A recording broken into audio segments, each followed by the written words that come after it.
আমি মোহাম্মদ মিরাজ হোসেন। আজকে আপনাদের সঙ্গে যে বিষয়টা নিয়ে আলোচনা করব সেটি হচ্ছে অনেক দাগের জমি আপনারা একসাথে খারিজ করতে পারবেন কিনা। হ্যাঁ, অনেক দাগের জমি একসাথে খারিজ করার জন্য আপনাকে যে মাধ্যমগুলোর মধ্য দিয়ে যেতে হবে তার মধ্যে প্রধান মাধ্যম, দ্বিতীয় মাধ্যম এবং তৃতীয় মাধ্যম জানানোর চেষ্টা করবো ইনশাআল্লাহ। বর্তমান সময়ে মানুষ কিন্তু জমি কেনার উপর আগ্রহটা বেশি অনেক, অর্থাৎ আগ্রহ বেশি হওয়ার কারণেই মানুষ কিন্তু বিভিন্ন জায়গায় জমি কিনে থাকে। যেমন ধরুন, আমি জামানটারিতে জমি কিনছি, আবার বিদ্যাপাড়ায় জমি কিনছি, আবার দেখা যাচ্ছে শ্যামপুরে জমি কিনছি, আবার দেখা যাচ্ছে রংপুরে জমি কিনছি।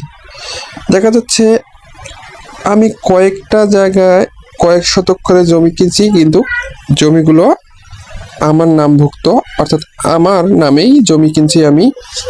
তো আমার নামে যেহেতু আমি জমিগুলো কিনছি, সেহেতু আমাকে অবশ্যই সেই জমিগুলো খারিজ করতে হবে। খারিজ করলে আমার খাজনাটা দিতে হবে, আর খাজনা দেওয়ার মাধ্যমে আমার মালিকানা সত্ত্ব লাভ হবে। কিন্তু আমি এই জমিগুলো আলাদা আলাদাভাবে যদি খারিজ করতে চাই, তাহলে আমার আলাদা আলাদাভাবে খরচ হবে, আর যদি একসাথে খারিজ করতে চাই একটাই খরচ হবে। তো আমি সেই জমিগুলো যদি একসাথে খারিজ করি, তাহলে আমার লাভ একটাই, যে একটা খতিয়ানভুক্ত আমার জমিগুলো হচ্ছে। একটা খতিয়ানভুক্ত জমিগুলো হওয়ার কারণেই আমার সুবিধা, আমি একটা হোল্ডিং নম্বর পাচ্ছি এবং একটা হোল্ডিং নম্বর দিয়েই আমি জমিগুলো খারিজ করতে পারছি। এই খারিজ করার মধ্য দিয়েই আমার যাবতীয় ঝামেলা এবং যাবতীয় সময় বাঁচবে, আরও আনুষঙ্গিক অনেক খরচা বাঁচে যাবে। তো আমি তো যেহেতু অনেক প্রকার জমি কিনছি, তো আমি এই জমিগুলো একসঙ্গে খারিজ করব।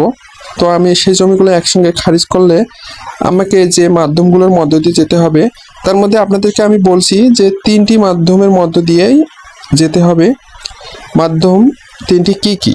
সে মাধ্যম 3টি হচ্ছে, আমি আপনাদেরকে জানাবো। তার আগে বলি, জমি এমন একটি জিনিস, বা স্থাবর হোক অস্থাবর হোক, যে সম্পত্তি হোক, সম্পত্তি মানুষের জীবনে মূল্যবান একটি সম্পদ।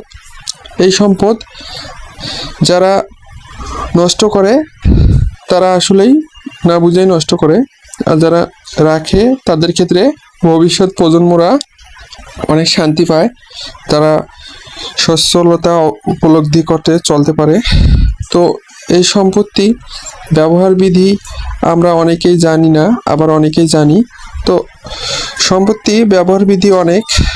তো স্থাবর সম্পত্তির ক্ষেত্রে আপনি নানা প্রকার জায়গা থেকে যখন কিনবেন জমি, তখন আপনাকে 3টি মাধ্যম দিয়ে যেতে হবে। প্রথমত আপনার জমিটি নির্বাচন করতে হবে কাগজপাতি ঠিক আছে নাকি। কাগজপাতি ঠিক থাকার পর আপনাকে যে দ্বিতীয় নম্বর মাধ্যমটি নির্বাচন করতে হবে, সেটি হচ্ছে আপনার জমিটি কোন জেলার অন্তর্ভুক্ত।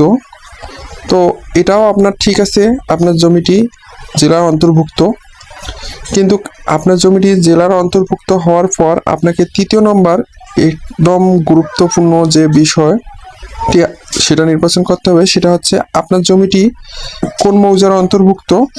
হ্যাঁ, আপনার জমিটি যদি একক মৌজার অন্তর্ভুক্ত না হয়, তাহলে কিন্তু আপনার জমিটি একসাথে, বা আপনার জমিগুলো একসাথে নামজারি করতে অসুবিধা হবে, অর্থাৎ আপনি একসাথে নামজারি করতে পারবেন না। তাই আপনার জমিটি যদি একক মৌজার অন্তর্ভুক্ত হয়, তাহলে কিন্তু আপনি নামজারি করতে পারবেন। অর্থাৎ প্রথম, দ্বিতীয়, তৃতীয় এই 3টি শর্ত পূরণ করতে পারলেই আপনি আপনার জমিগুলো একসাথে নামজারি করতে পারবেন। ধন্যবাদ।